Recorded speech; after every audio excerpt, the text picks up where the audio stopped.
नमस्कार, मैं हूं वाई शिवम। प्रधानमंत्री नरेंद्र मोदी फ्रांस जा रहे हैं। 2 दिन का उनका दौरा है। फ्रांस में उनको आमंत्रित किया गया है राष्ट्रीय परेड में बतौर मुख्य अतिथि शामिल होने के लिए।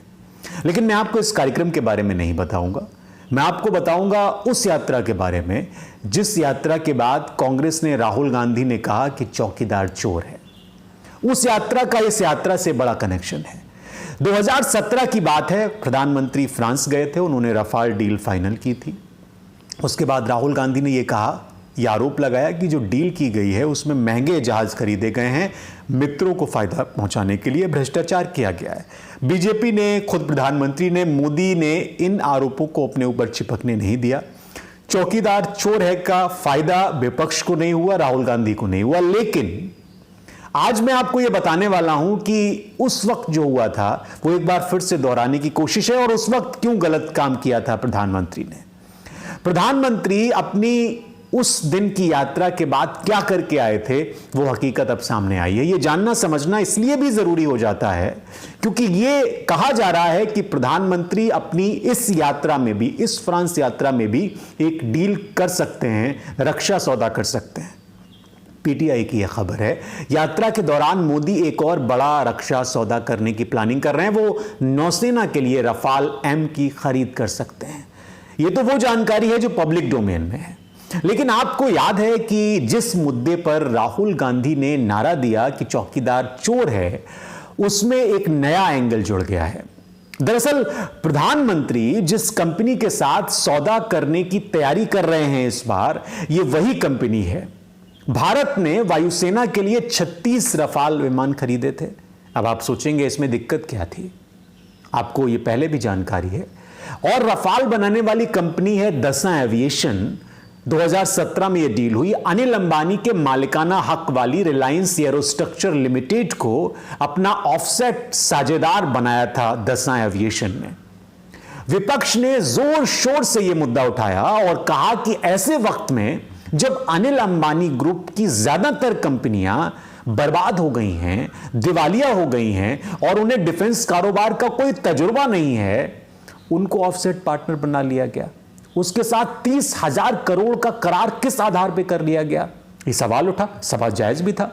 अब ताजा अपडेट यह है कि जिस कंपनी को रफाल बनाने का काम मिला उसका नाम है Reliance naval and engineering limited, यानी RNEL। यह वही कंपनी है जिसके जरिए अनिल अंबानी ने डिफेंस सेक्टर में कदम रखा था। लेकिन अब यह दिवालिया होने की कगार पे पहुंच गई है। यह कंपनी जिसको रफाल बनाना है, इसकी पेरेंट कंपनी है रिलायंस इंफ्रास्ट्रक्चर। दरअसल अनिल अंबानी समूह ने 2015 में Pipavav defence and offshore engineering limited को खरीद लिया था 2015 में, और इसके बाद कंपनी का नाम बदल दिया गया। कंपनी का नाम बदलकर किया गया Reliance defence and engineering limited. यह नया नाम दिया गया। रफाल डील इस ग्रुप का पहला सबसे बड़ा सौदा था, 30,000 करोड़ का। फ्रांसीसी कंपनी दसां ने रिलायंस के साथ एक ज्वाइंट वेंचर शुरू किया। उसके बाद कंपनी का नाम था दसां रिलायंस एरोस्पेस लिमिटेड। इसमें रिलायंस की हिस्सेदारी थी 51%। दसां का जो हिस्सा था वो था 49%। कंपनी ने नागपुर के मिहान में एक जगह है, स्पेशल इकोनॉमिक जोन है ये, वहां पर फैक्ट्री लगा ली और दावा किया गया कि चरणबद्ध तरीके से लड़ाकू जहाजों के यहां पर पुर्जे बनाए जा रहे हैं। काम शुरू हो गया है।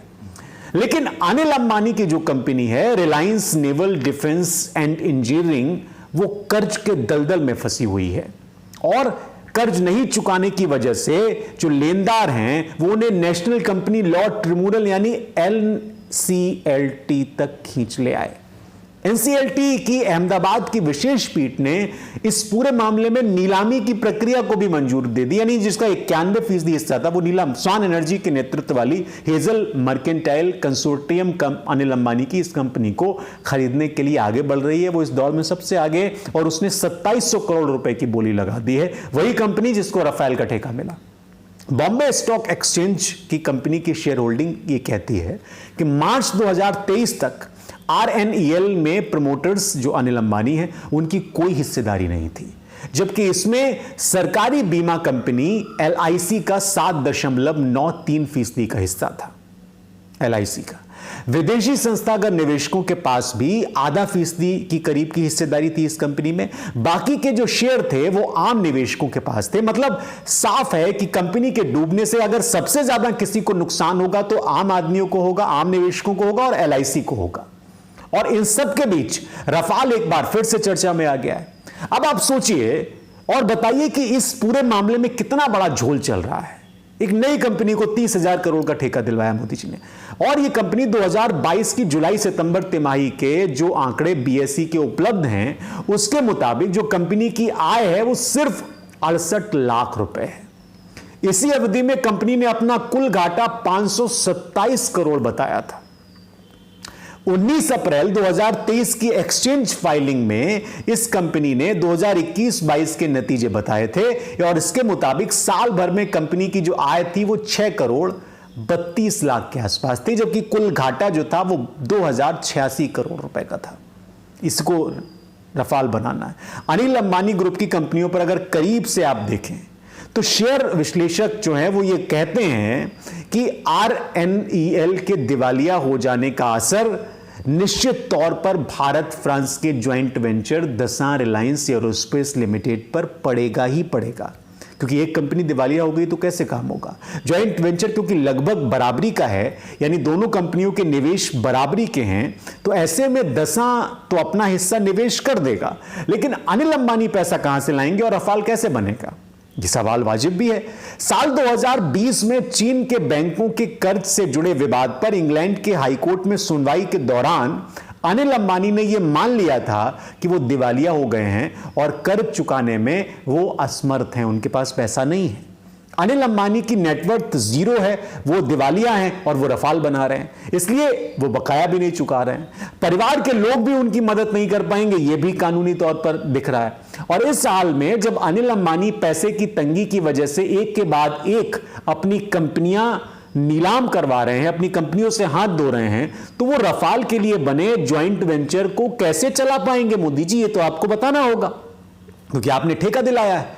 Dassault Reliance aerospace limited Anil Ambani group की कंपनी रिलायंस इंफ्रास्ट्रक्चर की सब्सिडियरी है, और ऐसे में हो सकता है कि ज्वाइंट वेंचर की शर्तें कुछ अलग हों और यह साझा उपक्रम चलता भी रहे।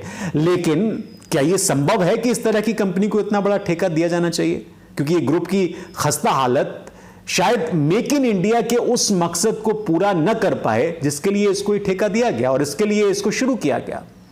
रिलायंस इंफ्रास्ट्रक्चर की जो बात की जा रही है उसकी ऑफिशियल वेबसाइट पर भी इस जेवी के फाइनेंशियल स्टेटमेंट अपडेट नहीं हुए हैं। आप जोल देखिए, आखिरी बार साल 2019 में वहां फाइनेंशियल स्टेटमेंट जारी किया गया था, 2019 में, तब से कोई स्टेटमेंट नहीं आया।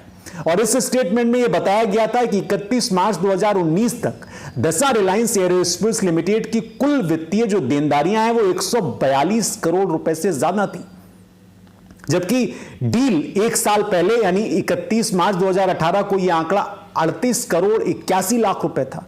ऐसे आदमी को ठेका दे दिया मोदी जी ने। भारत में अंबानी परिवार सबसे रईस है, ये आप जानते हैं, लेकिन भारत के सबसे अमीर शख्स मुकेश अंबानी के जो छोटे भाई हैं वो इतने रईस नहीं, उनकी हालत पस्त है और वो रफाल बना रहे हैं।